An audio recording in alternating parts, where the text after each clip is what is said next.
força do que ouvia, tirava suas conclusões e falava baixinho ao ouvido do sensitivo. Continuai, meu filho, em nome de Jesus, dizei o que viestes dizer e que Deus nos abençoe. Prosseguiu Frei Leão. Confrontando Malaquias, no fim do Velho Testamento, com a afirmação do Cristo de que João Batista era o Elias que haveria de vir, a razão nos favorece a mesma ideia, que poderemos nos revestir de quantos corpos forem necessários para nossa felicidade. Santo Agostinho, um dos pais da igreja a que pertenceis, deixa entender a sua ascendência sobre a multiplicidade das formas. Por uma só alma Jó fala abertamente da mudança de corpos e Moisés conhecia isso a fundo, pois era iniciado nas escolas do Velho Egito. Buda ensinava esta verdade abertamente para seus discípulos. Sócrates, o mestre por excelência da filosofia espiritualista, conhecia a lei das vidas múltiplas, e seu discípulo Platão encontrava nas vidas sucessivas a justiça de Deus. Pitágoras viveu 30 e tantos anos na Caldeia no Egito, no meio dos grandes mestres e místicos consumados, e não tinha dúvidas sobre esse assunto, para ele muito comum. Confúcio, o grande sábio chinês, era familiarizado com a volta do espírito à carne, quantas vezes fossem indispensáveis, tendo a carne como um filtro ou esponja, de modo a absorver as impurezas da alma. Alguns sumos pontífices acreditavam na volta do espírito em outros corpos, compreendendo que a dívida que fizeram na terra tinha de ser saldada na mesma terra. Porque a vossa comunidade, Francisco, vai ignorar essa lei? É justo que tenhais prudência, porque estáis comandando um tipo de almas com estruturas diversas das nascidas no Oriente. Que Deus nos abençoe para sempre. Adeus. Frei Leão despertou meio confuso, mas notou ao seu lado Pai Francisco, que logo mudou de assunto procurando distraí-lo, mostrando-lhe o encanto da natureza.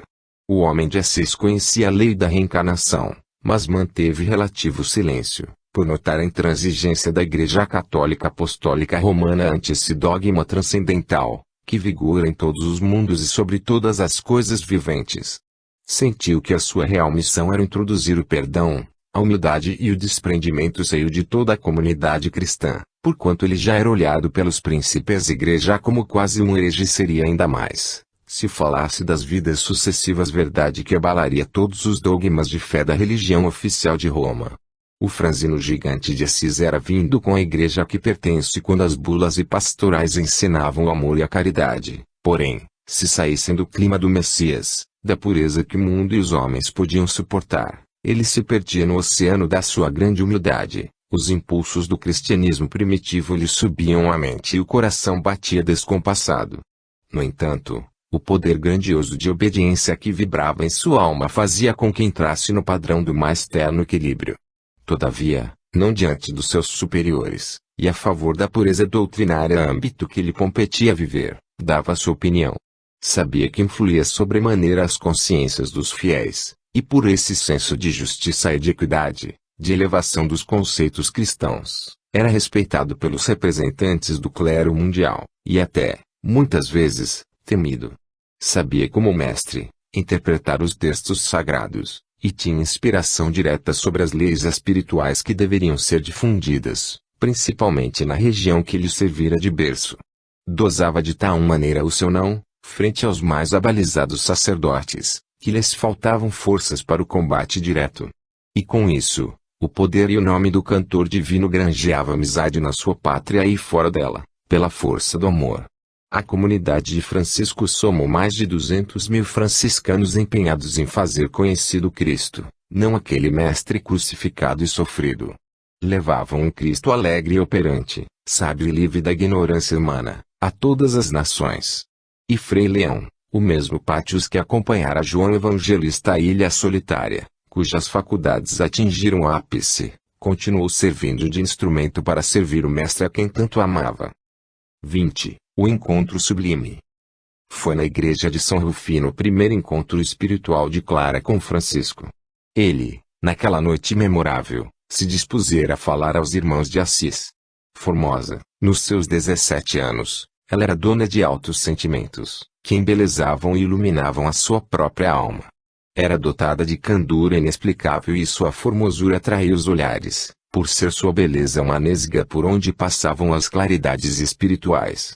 Seus olhos mostravam a quem os contemplasse a existência do céu e, se não for demais comparar, pareciam duas estrelas, se não sóis, que prometiam a mais alta esperança aos sofredores e aos que se apaixonavam pelos mistérios.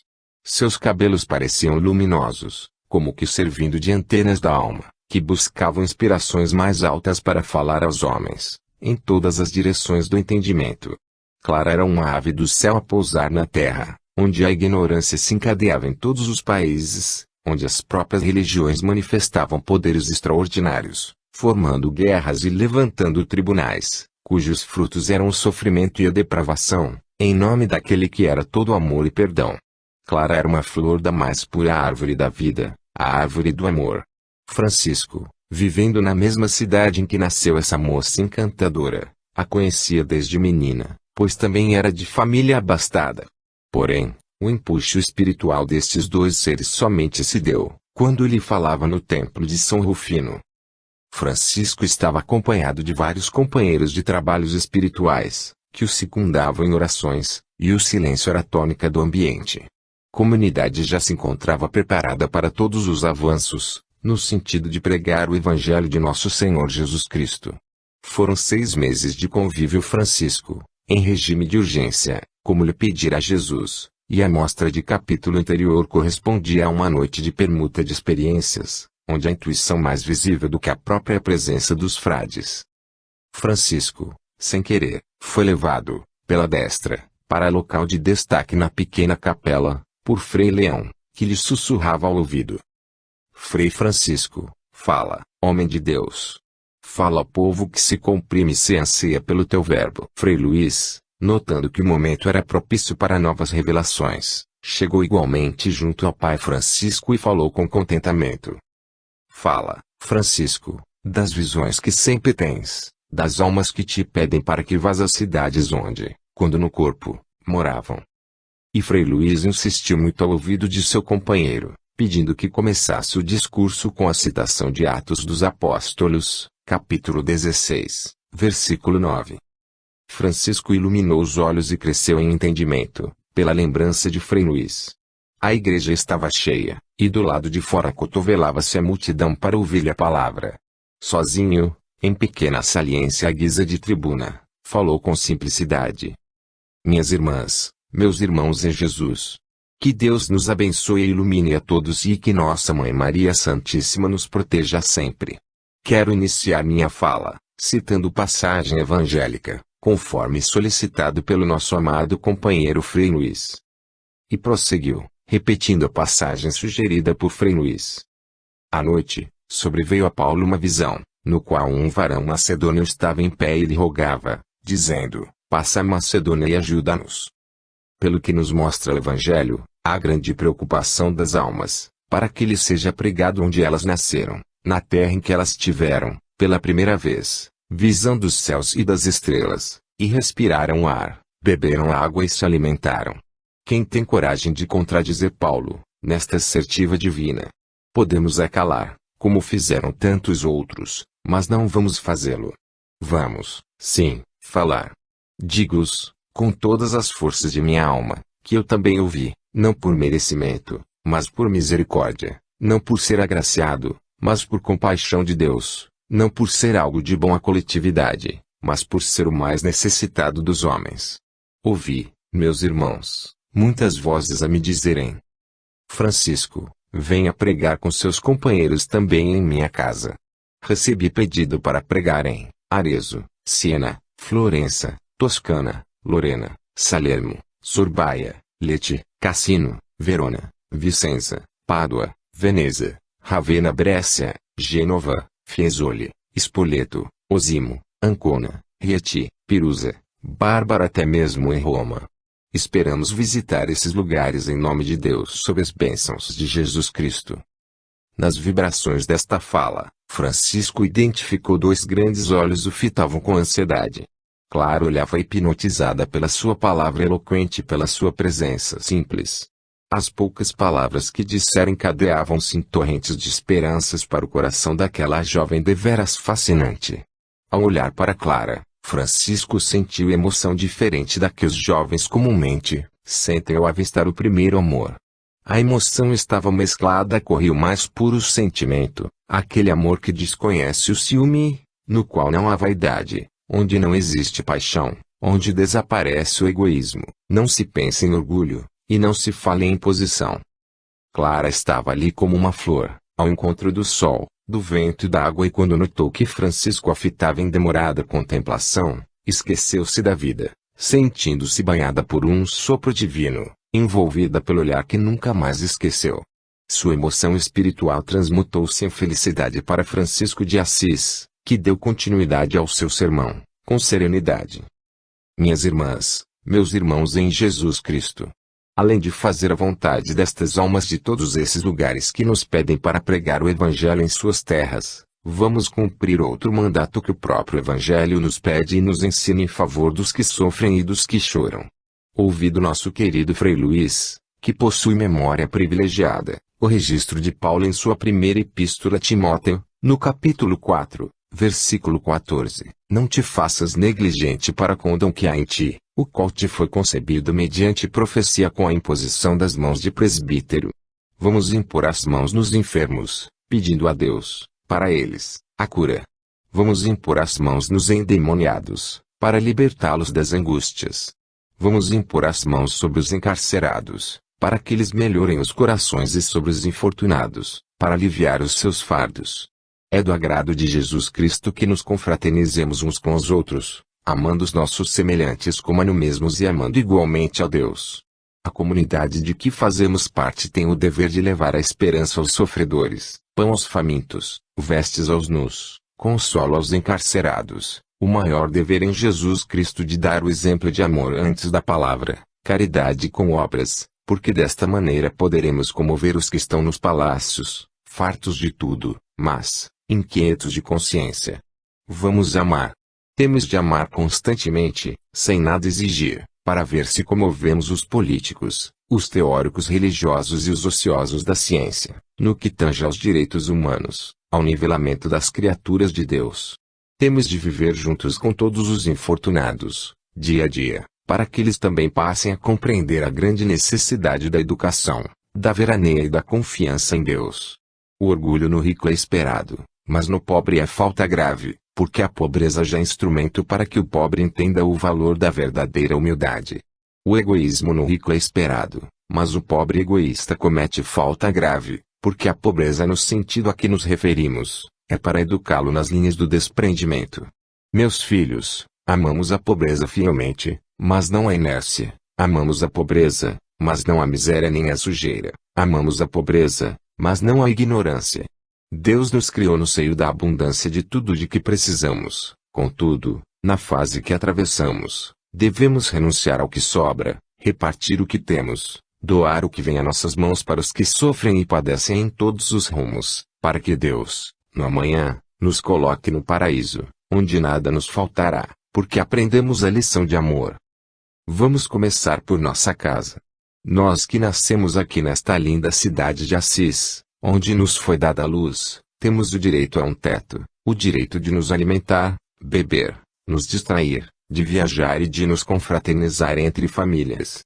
Todavia, esse mesmo direito abre à nossa frente um extenso roteiro de deveres que, por vezes, nos esquecemos de cumprir, do trabalho honesto, da educação constante, da disciplina diária, do perdão incondicional, da amizade, do respeito às leis de Deus e dos homens, da paciência com os ignorantes.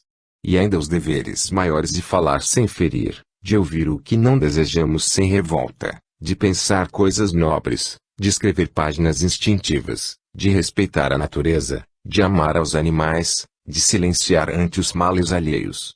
Se não for para observar essas regras, o que viemos fazer nesta igreja? O que viemos fazer nesta comunidade onde se reúnem muitas criaturas em nome de Deus, de Cristo, e de Nossa Mãe Maria Santíssima? O que vale decorarmos orações e mais orações neste templo de Deus, se ao sairmos daqui não toleramos uma pisada, uma agressão inimiga, um insulto dos que nos odeiam, um marido nervoso ou uma mulher desajustada, um filho depravado ou um parente que não nos tolera? Viemos aqui, meus filhos, para buscar forças, no sentido de restabelecer em nós a tranquilidade diante de todos os infortúnios, e vencer todos os obstáculos. Bem sabemos que a nossa natureza é animal, que os nossos instintos são inferiores e agressivos, e que essa educação somente deve partir de nós, pois os valores da alma, depois que Deus nos deu, são conquistas do nosso próprio esforço de cada dia. Deus e Cristo nunca nos abandonaram, mas eles não podem e não devem fazer o que nos cabe realizar.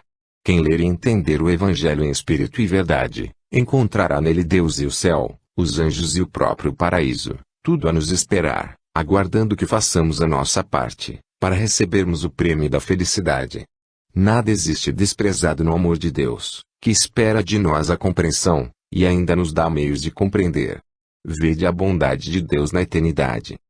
Fez uma pausa, olhou para todos os assistentes, e tomou a encontrar os olhos de Clara fitando os seus. Sentiu o coração diferente e entendeu que aquela presença não era igual às outras. Existiam fios invisíveis interligando seus sentimentos, senão os corações que pulsavam no mesmo ritmo. Era o amor mais puro que se poderia pensar. Clara, naquele instante, sentiu que o mundo era pequeno para o que pudesse trocado por aquele momento de felicidade. Encontrou ali o que procurava no imo da alma. Aquele Francisco, filho de Bernardone, homem opulento, dos mais ricos de Assis, era um nobre que trocara a nobreza para sentir a humanidade, e viver sem família definida, tendo, em todos os lares, o seu próprio lar. Aureolado por cambiantes de luzes indescritíveis, Francisco tomou a falar, com bondade e carinho. Queridos filhos espirituais, como é bom conviver convosco neste ambiente de fraternidade legítima. Encontro em cada criatura que me assiste por bondade, a segurança de que preciso para as tarefas que me propôs nosso Senhor Jesus Cristo. Peço a todos que me ouvis que, ao sairdes daqui, não vos mostrais desinteressados pela luz do coração. Procurai na sequência das horas, melhorar em todos os sentidos e anular o mal que ainda existe em cada um de nós, como princípio de ajuda ao bem que deseja entrar em nossos corações. Se estamos acostumados a chegar em casa, altercando com os nossos familiares, que sejamos brandos ao falar e pacientes ao ouvir, nunca exigindo dos que ficaram sujeitos ao peso da vigilância de um lar. Procurai ajudar no que for possível, ao chegardes em vossas casas. Vossas consciências dirão o que deveis fazer para a própria tranquilidade e não querais impor o que aqui ouvistes aos que aqui não estiveram. O melhor meio de ensinar é, pois, o exemplo. Se fordes empregados, procurai amar o patrão e ajudá-lo, porque ele de qualquer forma, está vos ajudando a viver. Se fordes patrões, não vos esqueçais dos vossos empregados, porque eles estão vos ajudando a manter o vosso padrão de vida. Vamos confiar mais em Deus e obedecer às suas magnânimas leis. Se trabalharmos em favor do bem, esse bem virá ao nosso encontro, esta é a lei.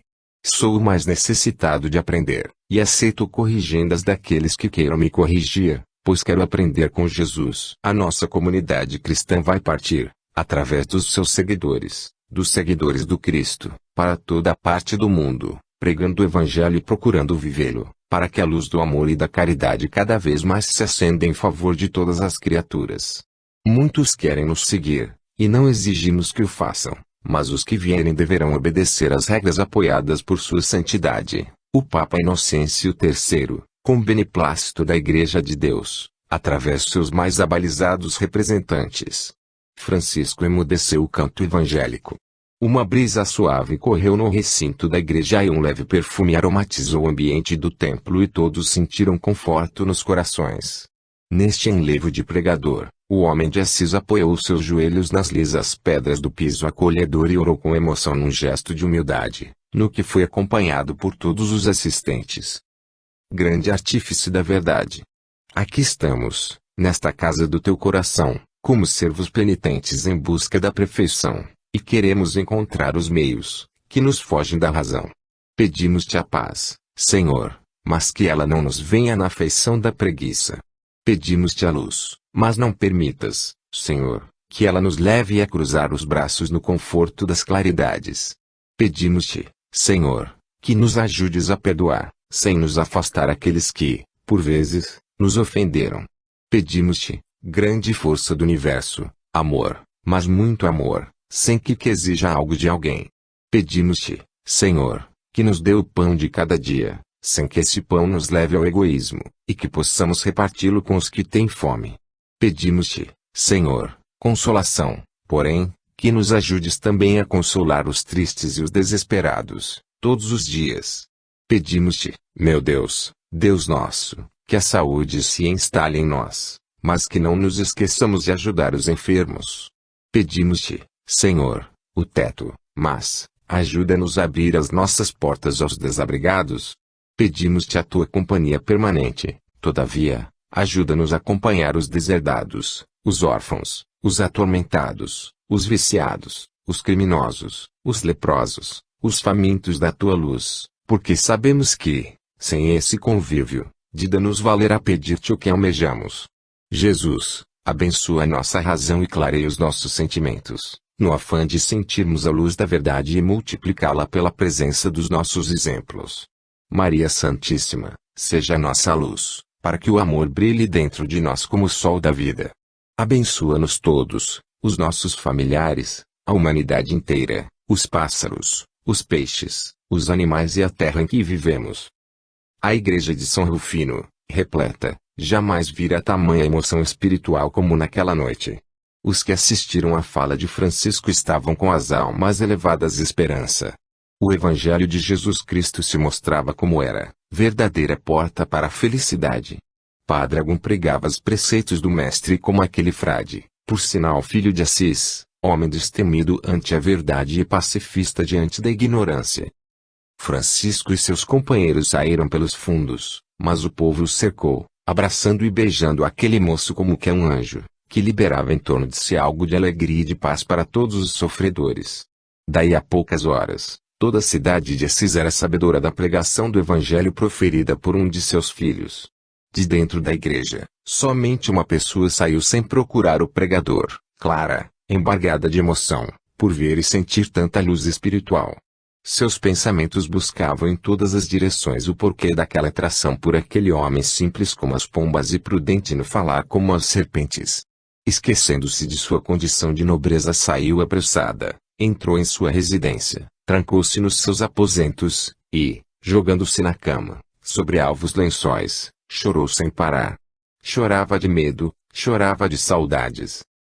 Chorava de amor, chorava de felicidade. Chorava por sentir o encontro no seu caminho, e adormeceu, entregando-se aos braços dos anjos. Francisco e seus companheiros saíram em demanda do acampamento. Em sua mente surgia, de vez em quando, a imagem de Clara com aqueles olhos da cor de verniz, cuja luz o fazia cismar em seus sentimentos. No silêncio que ninguém ousara quebrar, monologava com prazer. Senhor, por que essa criatura me fita por dentro da alma e me acompanha sem que as distâncias a interrompam? Que Deus a abençoe onde estiver, e que a coloque em lugar onde a nossa Mãe Santíssima possa vigiá-la, com as suas bênçãos e o seu amor. Conheço Clara e sua distinta família, mas estou desconhecendo o destino do seu coração. Permite, Senhor, que seja na tua paz, e na paz de Cristo. Aquela foi uma noite de grande alegria para todos os frades, não somente pela presença do Espírito Santo nos lábios de Francisco, mas também pelo amor por ele demonstrado a todas as criaturas. Cada vez mais, seus discípulos se conscientizavam de sua grande missão diante da humanidade. E todos cantaram hosanas ao Senhor. Naquela noite, Francisco não pôde dormir. Alguns frades dormiam em camilhas e outros no próprio chão. Francisco, alta madrugada, punha-se em cuidados, como testemunho de seu amor para com os companheiros de jornada, fazia-se pai e irmã da comunidade inteira, cobrindo um aqui, outro acolá, entoando hinos de louvor a Deus em sons pouco audíveis para não acordá-los. E agradecia a Jesus pela paz que desfrutava, ao ver todos os seus filhos espirituais reunidos, em um só ideal, o de servir a grande causa de nosso Senhor Jesus Cristo. Naquela noite, o céu se apresentava mais lindo e profundamente encantador. Francisco, místico e poeta por natureza, agradeceu a Deus, pela bondade e misericórdia de colocar tantas lâmpadas e iluminar o infinito, de perfumar o ambiente terra por intermédio das flores, de fazer circular o ar por toda a terra, como garantia da vida. A sós, em êxtase, agradecia ao Criador por tudo o que existia no mundo. Terminada a louvação, seus lúcidos olhos deixavam escapar turbilhões de lágrimas, Como resposta da alegria do coração que ama verdadeiramente, sem limites e sem exigências. Inclinou-se para o chão, iluminado pelo pálido clarão da lua, e beijou efusivamente as pedras que serviam de almofadas aos seus joelhos. Não se sabe quanto tempo permaneceu nesta postura de gratidão. Ao sair dali alta madrugada, dir-se-ia que o vento e as árvores manifestavam seu quinhão de louvor por aquele homenzinho desfigurado aos olhos dos poderosos da terra. Francisco, pelo prazer desfrutado com a prece aos céus, renunciando ao catre e à pousada onde ressonavam os discípulos, encostou-se do lado de fora da comunidade, falando consigo mesmo. A natureza é a melhor casa. Não é nela que moram as árvores, minhas irmãs. Não é nela que vivem as aves, as flores e todos os animais. Não é com acento circunflexo nela que tudo o que vive acha acolhida. Porque eu, mísero pecador, não posso lhe fazer companhia. Recostando-se ao pé de um arvoredo amigo, buscou uma pedra ao lado, como travesseiro, e argumentou, no silêncio da noite. Eu ainda estou achando uma pedra para reclinar a cabeça, o que meu mestre não tinha. Mesmo que não queiramos, somos impulsionados ao conforto. Acontece que corvos do plano astral inferior aproximaram-se de Francisco para o tentar. Era uma pequena falange de espíritos sensuais que, circulando o corpo do poverelo, pôs mãos à sua obra diabólica, de tentação ao gênio da renúncia e da bondade. 3 guardiães da natureza, de proporções impressionantes, acorreram em defesa de Francisco, mas, como por encanto, apareceu-lhes um anjo que lhes falou com doçura e amabilidade, sem que os irmãos das sombras percebessem. Deixem que Francisco seja atacado, é necessário que por ele, os céus se manifestem com a renúncia, da mulher ao sexo, da roupa ao palácio, da ignorância ao saber, da família à humanidade, do homem comum aos reis, dos padres ao papa, do teto da natureza às grandes basílicas. Não interrompamos, mas fiquemos atentos para que nada passe dos limites, de forma que o abuso das trevas não se transforme em esquecimento dos céus, em favor dos que trabalham para a luz do mundo. Os 3 curvaram as cabeças diante do mensageiro do alto, afastando-se. Falange do mal investiu da maneira que lhe aprouve, fazendo desfilar mulheres nuas na retina espiritual de Francisco, sendo canalizadas todas as formas com o devido magnetismo, para alguns centros de força do homem de luz. Algumas irmãs do mundo invisível deitaram-se rente ao corpo do poeta das estrelas, fazendo reboliços, aos sons de ritmos inconfundíveis e inconfessáveis. Passes eram dados de forma estranha no percurso da base craniana até a região sacro-espinhal, controlando respiração e gestos. Depois, de mãos dadas em torno da árvore que servia de leito para o viandante da paz, as trevas cantaram seu hino de vitória em movimentos sensuais, por terem cercado Francisco de Assis, deixando somente uma saída à perdição do mundo. Francisco acordou em desespero, olhou em torno de si e, dotado de profunda sensibilidade, viu todos os visitantes do mal, vestidos como demônios da sensualidade. Quis levantar-se, mas não conseguiu. Pensou em orar, porém a voz não saía. Só podia pensar, e esse dom ele usou com segurança, pedindo a Deus e a Jesus recursos para se livrar do Satanás e sua corte, que o instigavam para o mal. Na rogativa mental, chorava, qual criança com fome. Depois da oração conseguiu levantar-se e falar. No entanto, observava que algo estava diferente, sentindo estímulos sem precedentes para o sexo.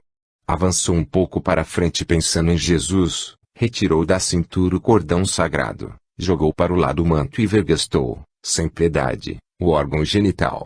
Deu mais alguns passos em pleno colóquio com os céus, e, notando a sinistra comitiva ao seu lado, ajoelhou-se novamente no solo e com dificuldade, fez uma rogativa em voz alta a Deus.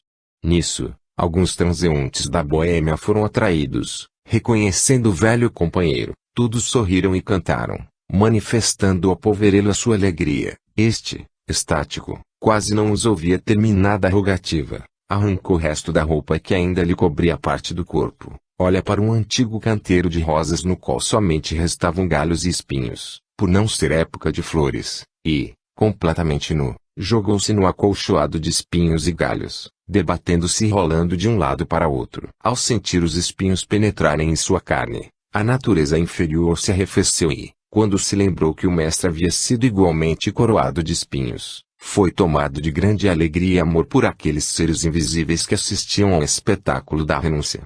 Naquele instante, uma luz desceu dos céus e, batendo no peito de Francisco, iluminou-lhe todo o corpo. Diante daquela explosão férica e policrômica, tanto os inimigos do Evangelho, que tentavam inspirar Francisco para as trevas, quanto os seresteiros, saíram em debandada, sem olharem para trás. Francisco levantou-se com alegria, agradecendo ao Senhor, abençoou os espinhos da roseira coloridos do vivo sangue de seu corpo, e partiu, já quase ao alvorecer do dia, para junto de seus irmãos, sem reclamações nem tristeza. Ao chegar, acordou a todos como um general que volta da batalha com a palma da vitória, dizendo: "A paz seja convosco, meus filhos." Cantarolando um hino aos céus, por estar vivendo na terra, começou a fazer a limpeza da casa e o primeiro desejum para os comunitários do amor. Sou já alto, aqueles homens que assistiram ao espetáculo de Francisco Assis, ensanguentado nos espinhos das roseiras, começavam a contar o sucedido. Avolumava-se grande caravana para ir ao lugar, pensando que ele houvesse sucumbido. Encontraram, com espanto, o roseiral florido somente na área em que se deu o fato, com estrias cor de sangue vivo nas pétalas, dando a impressão de crerem falar de amor. Toda a cidade abalou-se com o fenômeno, de maneira que, ao entardecer, até a terra onde brotavam as roseiras, já havia sido carregada, de sorte a servir como medicamento para todas as espécies de enfermidade. Eis aí um dos fenômenos do espírito que, na sua última reencarnação, tomou o nome de Francisco de Assis, como raio de sol divino, para aquecer as almas no gelo da indiferença, que sentiu o amor do Cristo no seu mais alto grau em que se pode filosofar. Francisco e seus discípulos começaram a andar, pregando o Evangelho de Nosso Senhor Jesus Cristo. E, por vezes, pediam de porta em porta para abastecer a comunidade e doar aos pobres que encontravam ou que iam bater às suas portas. Nada era deles, pediam e davam. No entanto, na hora de pedir, doavam algo de espiritual para os doadores de coisas materiais, não se esqueciam do sorriso, da gratidão, e ainda oravam por eles, quando estavam em conjunto. Francisco, depois de preparar os discípulos nos conhecimentos evangélicos e nas suas regras de conduta, enviava-os, como fez Jesus, de 2 a 2, a todas as cidades da Itália, no primeiro avanço, para depois, serem enviados para o mundo. De vez em quando, voltavam ao convívio em Assis, com saudades dos irmãos da comunidade. Vinham ansiosos para contar as histórias e os fenômenos que aconteciam nas suas andanças. Francisco era o eixo da comunidade, que acabou levando seu nome, como segurança doutrinária para os seus profitentes. O filho de Pedro Bernardone enviava seus discípulos para as cidades que as almas pediam, porém, reunia-se com os seus companheiros em partida, e os fazia lembrar muitas vezes os 2 mandamentos que transformaram a lei mosaica.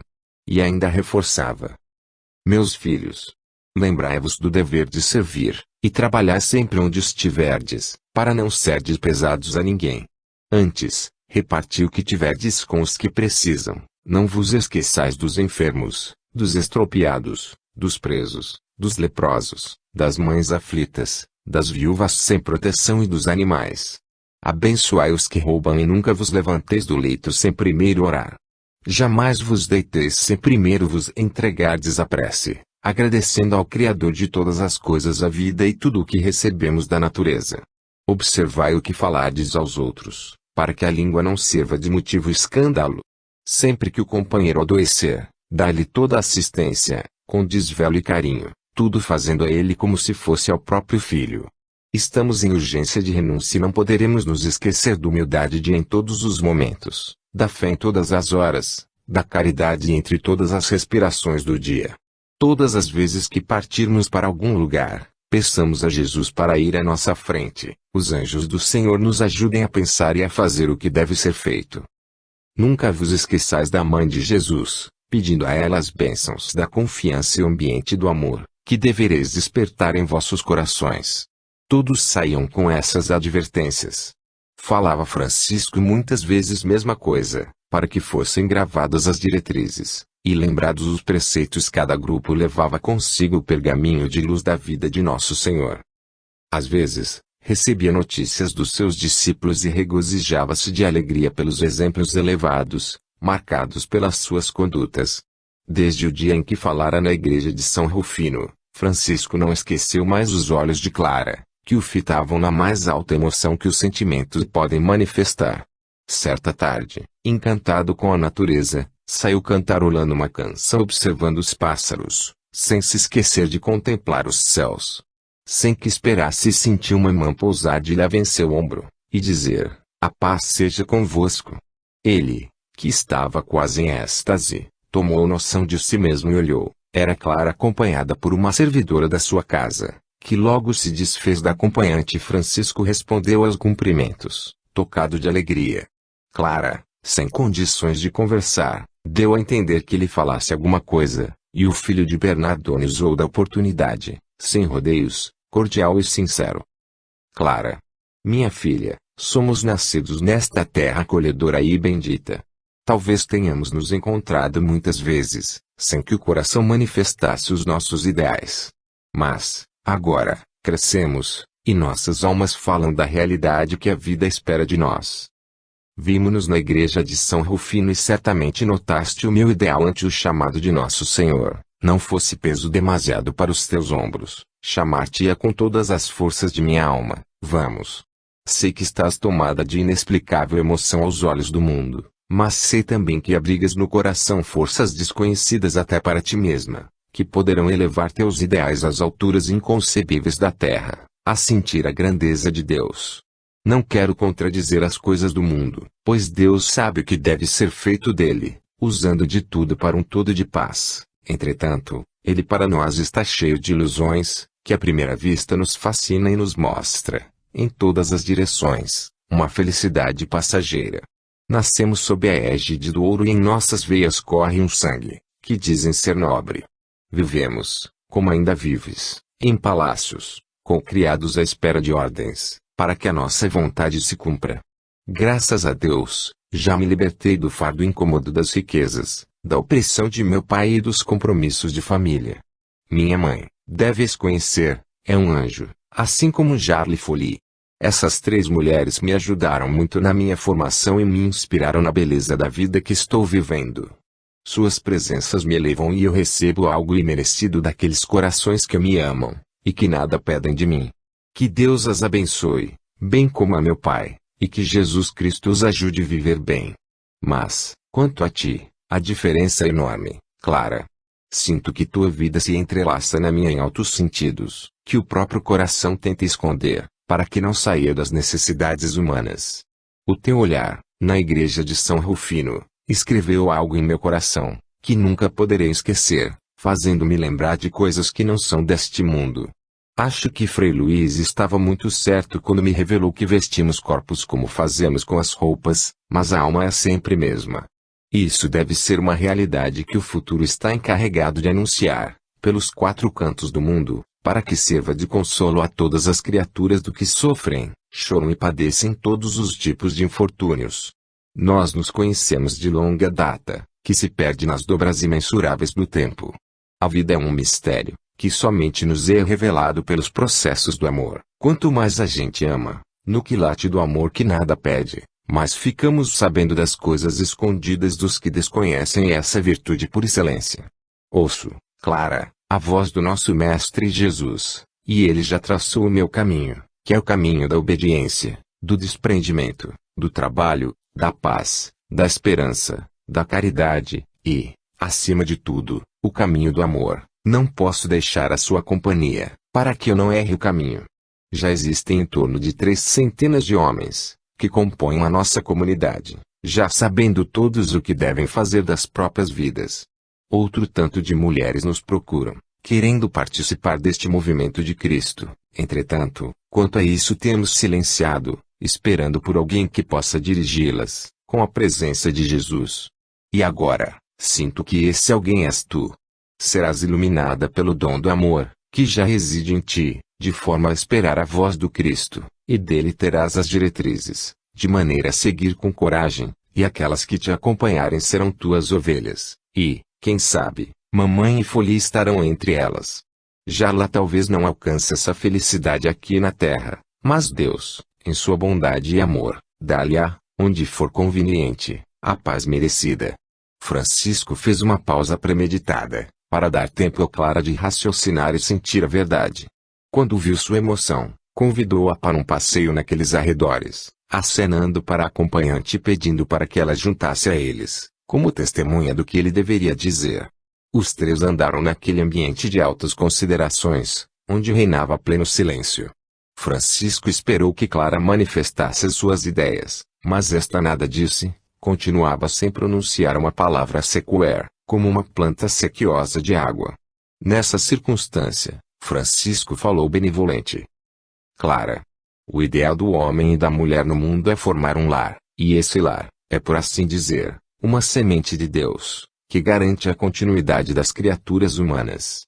Isso é maravilhoso, e mesmo divino. Entretanto, minha filha, existem aquelas pessoas que vieram ao mundo para servir, como no nosso caso, e sua família se chama humanidade. A nossa família, Clara, são todos os animais, aves e peixes, tudo o que Deus fez e que vive no universo.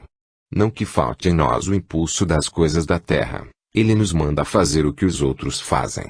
O instinto sexual não tem barreiras e não obedece a leis, atendendo somente à sua própria satisfação. Todavia, no nosso caso, ele deve obedecer aos ditames do amor mais puro e ouvir a disciplina mais rigorosa do empenho com Jesus Cristo. Estamos em tarefa de urgência de exemplos dignificantes daquilo que pregamos e que o Evangelho nos ensina.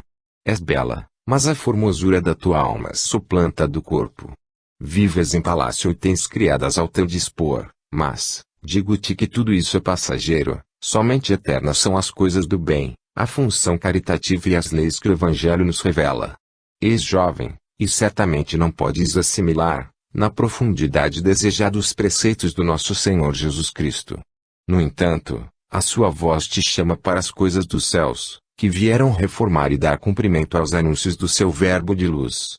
Que a voz dele seja a tua, que a vontade dele seja a tua e que seu amor se manifeste em teu coração, na proporção em que a tua vida cresce para Deus.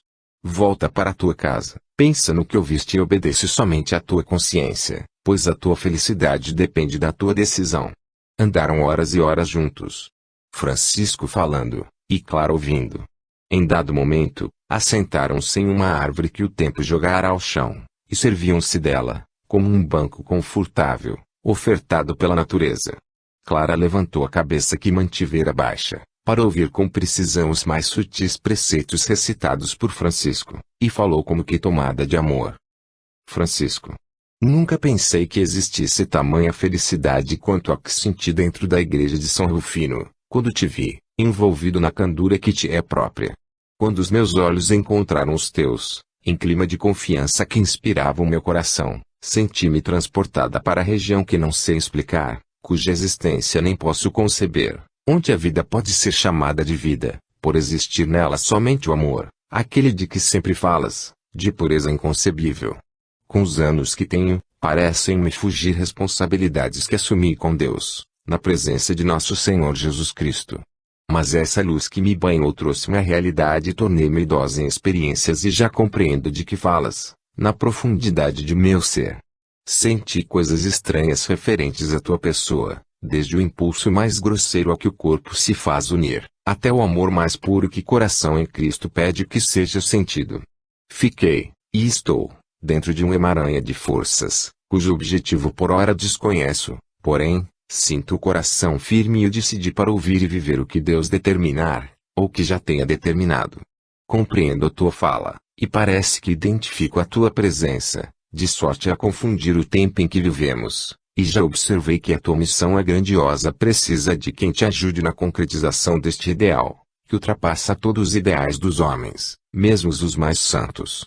Espero que as tuas mãos estejam sempre estendidas para nós, e que não faltem em meu coração as tuas bênçãos, em forma de estímulos, para que eu possa vencer as ideias negativas e contrárias, começando dentro de casa e atingindo a humanidade, e espero que me ajudes a amá-la do modo que preconizas. Renunciarei a tudo, para que tudo possa me servir de escola, a ensinar-me as primeiras letras da vida, em Deus e em Cristo.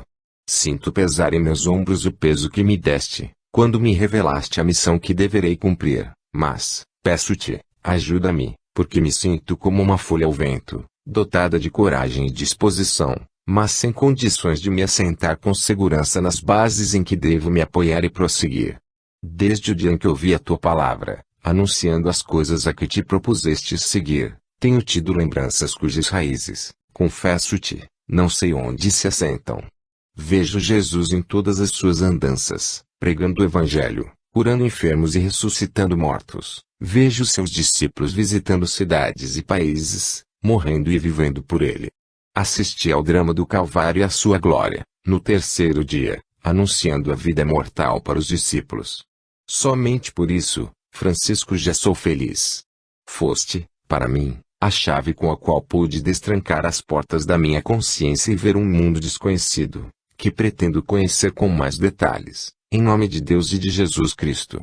A primeira reação que tive para contigo foi física, mas essa emoção se transformou imediatamente em glória espiritual, e eu, mesmo com a pouca idade que tenho, não sei sentir outra coisa diante de ti, a não ser amor de mãe, amor de Deus, o amor, como dizes, universal, que pode envolver tudo e todas as criaturas. Francisco, de agora em diante, pode ser o meu pai espiritual, porque a confiança que tenho em ti parece ser antiga, não obedecendo ao tempo, nem à distância, se assim posso dizer. Para me lembrar das coisas que não são cabíveis terem acontecido nos poucos anos que vivemos, basta meditar sobre elas, que todas passam em minha mente, como se fossem nuvens agitadas pelos ventos. Renunciar, para mim, meu pai, não constitui sacrifício, representa a felicidade. Perdão, pelo que vejo, Frei Francisco, não me contraria, representa a alegria de viver mais, representa o amor de que já falamos, que deve ser o fruto da própria felicidade. Porém, eu te peço, por misericórdia, para que estendas as tuas mãos para mim, para que eu possa andar com mais segurança. Se Jesus, para muitos religiosos, significa um sol, para mim ele é o céu. Se Maria, para muitas mulheres, representa a estrela guia, para mim, ela é o infinito cheio delas. Pretendo encontrar-me sempre contigo, desde que me faças essa caridade, porque é nesse intercâmbio, com tua presença, que me formarei para os grandes empreendimentos que me esperam com outras companheiras. Francisco de Assis a tudo ouviu demonstrando alegria, notava de vez em rido a feição de Clara mudar e a voz vibrar no decorrer das frases que, inspirada, punha. Verdadeiramente, ela estava sendo instrumento para que alguém do mundo espiritual falasse a Francisco, o mesmo ocorria com ele. Estava sendo selada a aliança de Clara e Francisco para a eternidade. Depois de longas conversações, os dois se despediram, inflamados de alegria espiritual, e Francisco partiu cantando hosanas ao Senhor por mais vitória de Cristo nos caminhos do mundo. E pensou intimamente: as pedras estão no mundo, basta juntá-las, para construir a grande casa de Deus. 21. Cura divina. São várias as maneiras pelas quais se processa a cura dos enfermos. Nos casos operados por Jesus e os apóstolos, foram curas instantâneas, nas quais, como por encanto, as enfermidades desapareciam rapidamente. Para essa operação, é preciso grande saber espiritual, conhecer os fundamentos da vida do enfermo e, por vezes, modificar algo em sua mente, a fim de que ele mude o modo de pensar e de agir. A enfermidade é a fermentação de muitas existências vividas desregradamente, é a resposta, a consequência. Por isso, a dor, em certas circunstâncias, é a própria cura. Os duros padecimentos são indícios de elevação de alma, porque ela já começou a pagar os débitos passados, pelo guante da enfermidade. O enfermo, ao ser curado, abre-se como a flor ligada ao caule e os seus centros de força ativam toda a sua sensibilidade, de maneira a facilitar a absorção dos fluidos doados pelo operador. Em muitos casos, Jesus já dizia: a má fé te curou. Isso porque determinados enfermos fazem o trabalho quase por si próprios. Assim, a fé é de muita importância em toda a nossa vida. Quando não existe fé, na cura à distância, de cuja operação curativa o enfermo não participa, e que por vezes, ignora por se encontrar inconsciente, o operador se desdobra, de modo impressionante, em todas as direções do saber, para encontrar a equação desejada, ou seja, a cura. Examina, pela clarividência, o tipo de doença, suas causas e busca no grande manancial divino elementos para substituir os que já estão cansados e gastos. Observa e ativa os pontos energéticos do corpo e da alma, faz transfusão imediata de força vital, serenamente adoentada e acomoda nos seus mais sensíveis departamentos, ideias favoráveis à cura. Pensamentos positivos, alegria de viver e uma grande paz caem na sua consciência profunda. Aí o doente favorece o trabalho, como se fosse submeter-se a uma operação e como se relaxasse na mesa de cirurgia, pelas bênçãos da anestesia completa. Mas, tudo isso ocorre em minutos, dependendo da elevação do espírito encarregado da cura em muitos casos, do tipo de enfermo. A variação é infinita. Entra em ação, como já falamos, a lei do karma. Há forças desconhecidas que se interpõem às curas imediatas. Não é muito repetir que o Evangelho não pode deixar de nos acompanhar em todo esse trabalho. Ele é a força de Deus que faz a cura se eternizar, pois traduz os princípios das leis. Todos os desequilíbrios orgânicos e psíquicos são a não observância dos preceitos divinos. No entanto, ainda existem muitas coisas no campo da cura que os homens não estão preparados para conhecer. O tempo, na dinâmica do progresso, vai revelar essas coisas gradativamente, a todas as criaturas, na terra e fora dela. Existem muitos métodos de curar, desde a mastigação de ervas entre os índios, as mais sofisticadas invenções no reino de Hipócrates, desde os xaropes de longa vida na área iniciática, a medicina homeopática, fundada por Samuel Hahnemann nas concentradas gotas de energismo curativo, desde as benzições dos camponeses com ramos específicos, a flora medicinal, desde as massagens dos antigos egípcios às famosas agulhas orientais, desde os sopros dos pais yogis, aos passes nos templos espíritas. Enfim, há um sem número de modalidade de curas, por todos os ângulos que podemos imaginar. E hoje, há muitas pessoas se curando pela alimentação. No entanto, todas as curas mencionadas e as de que não precisamos falar, carecem da força do pensamento, cuja energia é transmutada naquilo que nos dispusemos a transformar, pela luz do coração. Dentre as curas citadas, existe uma diferente de todas, a que Francisco de Assis usava com maestria, a cura divina. A cura divina é aquela que restabelece o enfermo, de qualquer enfermidade, num piscar de olhos, é a cura instantânea.